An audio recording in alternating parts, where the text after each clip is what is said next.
Hey folks, Ashley here, allthingsdentistry.com. We're just continuing with a midline shift. We're moving this patient's maxillary midline to the left, and the mandibular midline, well, actually is solid now. Now I think about it, we were moving it to the right. Just open a little bit for me. So now you can see we have power chain from the first molar on the left to the first molar on the right. Well, we did, and this is kind of the learning point today, was that we have an 020 round stainless steel wire, and we did in both the maxilla and mandible, and we did have power chain from molar to molar on the mandible.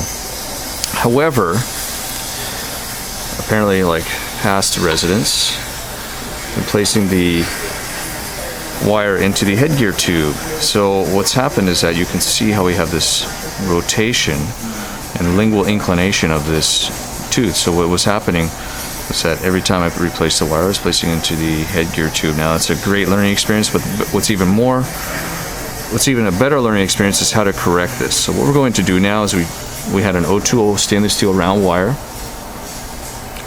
and in an effort to regain or reposition this tooth more in a buccal position, we placed it, and because the 020 wire, although it will go nice in here, the stainless steel, it won't go into the actual regular tube.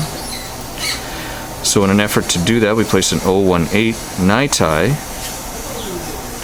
without the power chain, and that will hopefully put it more in a buccal position. Of course, that taking into consideration the patient's occlusion as well. Just bite down for me. And yep, maybe you can see it, but I can see it, that we definitely have some space for buccal positioning of that tooth.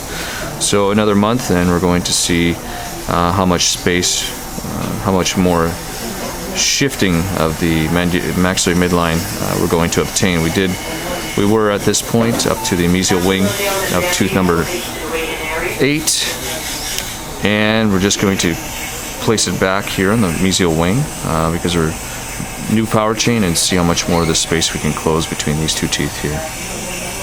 Cheers.